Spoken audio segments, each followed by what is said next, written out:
अस्सलाम वालेकुम एवरीवन। आज जो है वो हम पढ़ेंगे सेंटेंस स्ट्रक्चर के बारे में और उसके बाद हम पढ़ेंगे पैराग्राफ डेवलपमेंट के बारे में। ठीक है, इन दोनों चीज़ों का भी आपको पता होना चाहिए। सेंटेंस स्ट्रक्चर मतलब जुमले की जो स्ट्रक्चर होता है, सेंटेंस स्ट्रक्चर से मुराद होता है जिससे अल्फाज को, वर्ड्स को एक खास तरतीब में जोड़कर एक मुकम्मल और एक मीनिंगफुल जुमला बनाया जाता है। ठीक है, और इसकी जो है वो ये हमने 1-2 क्लास में भी पढ़ा हुआ है ग्रामर में कि जुमले की जो टाइप्स हैं वो सिंपल सेंटेंस है, कंपाउंड सेंटेंस है, कॉम्प्लेक्स सेंटेंस है। सिंपल सेंटेंस एक मुकम्मल ख्याल पर मुश्तमिल होता है। ठीक है, यानी वो स्कूल गई। ठीक है, she goes to school. Compound sentence मुरक्कब जुमला, दो या दो से ज्यादा सादा जुमले जो और लेकिन क्योंकि जैसे अल्फाज से जुड़े हों। जैसे वो स्कूल गई और वहां उसने इम्तिहान दिया। He goes to school and he gave the exam. ठीक है, ये मतलब कंपाउंड सेंटेंस दो या दो से ज्यादा जुमलों को मिलाकर जो बनाया जाता है।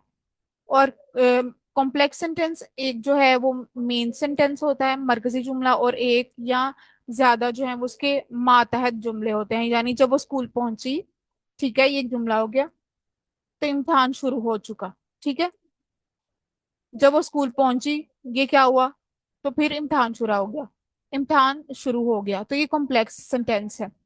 अब जुमले में जो है वो आपके पास सब्जेक्ट, वर्ब और ऑब्जेक्ट होते हैं। ठीक है, एक जुमले के अंदर तीन चीजें हमारे पास होती हैं एक सेंटेंस के अंदर।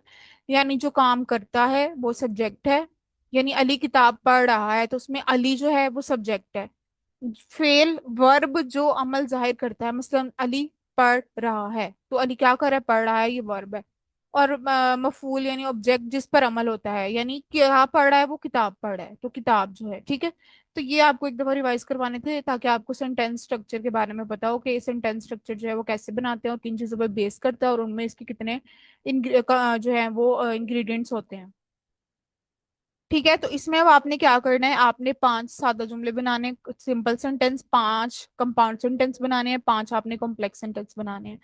फिर उसमें उसके बाद जो है वो आपने 5-5 सेंटेंसेस के अंदर जो है वो आपने फेल, फाइल, मफूल यानी सब्जेक्ट, वर्ब, ऑब्जेक्ट, क्योंकि हम इंग्लिश राइटिंग सीख रहे हैं तो आपने हर जुमले में आइडेंटिफाई करना है कि सब्जेक्ट कौन सा है, वर्ब कौन सा है और ऑब्जेक्ट कौन सा है। ठीक है, तो ये चीजें आपने लाजमी इसमें करनी है। तो ये जब चीजें आपको समझ आने लगेंगी तो फिर इंशाल्लाह आपके लिए, जो लोग कंप्लेन करते हैं, मैसेज आ रहे होते हैं, पता नहीं हम ये कोर्स कर सकते हैं या नहीं, इनकी कंप्लेन आ रही होती है, तो फिर आप वो इंशाल्लाह आपको बिल्कुल प्रॉपरली थोरली समझ आना स्टार्ट हो जाएगी और आप जो है वो कोर्स कंटिन्यू कर सकते हैं। ठीक है, इसमें कोई भी इस तरह की परेशानी की बात नहीं है, आप इसको थोरली अच्छे तरीके से कंप्लीट कर सकते हैं अगर आप इसको सेंटेंस स्ट्रक्चर को सीख जाएं। तो बहुत ही आसान है कि एक सेंटेंस जो है वो उसके एक सादा जुमला होता है, सिंपल, एक कंपाउंड होता है और एक कॉम्प्लेक्स होता है। ठीक है, अब वो सिंपल क्या है, जो एक ही मतलब ख्याल पर मुश्तमिल है, यानी वो स्कूल गई, उसने खाना खाया, उसने पानी पिया, वो सो गई, मतलब इस तरह।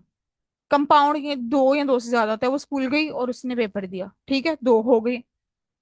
इसके बाद जो है वो कॉम्प्लेक्स सेंटेंस जिसमें जब वो स्कूल पहुंची तो उसने इम्तिहान दिया। ठीक है, यानी एक मेन सेंटेंस है और उसके बाद उसका एक साथ डिपेंडेंट और इंडिपेंडेंट है। ठीक है, तो ये चीजें इसमें आ जाती हैं। तो आई होप कि ये चीजें जो है वो आप लोगों को क्लियर हो गई होंगी। अब नेक्स्ट जो है वो हम पढ़ेंगे पैराग्राफ डेवलपमेंट के बारे में कि पैराग्राफ डेवलपमेंट क्या है। तो आई होप कि आप लोगों को इनकी समझ आ गई होगी। अब इसके असाइनमेंट जो है मैंने बता दी है वो क्या करनी है ग्रुप में, अगर ना भी बताया जाए तो आपने कंप्लीट करके भेज देनी है असाइनमेंट ग्रुप में। नेक्स्ट हम इंशाल्लाह नेक्स्ट टॉपिक पढ़ेंगे पैराग्राफ डेवलपमेंट के बारे में। टिल नाउ, अल्लाह हाफिज।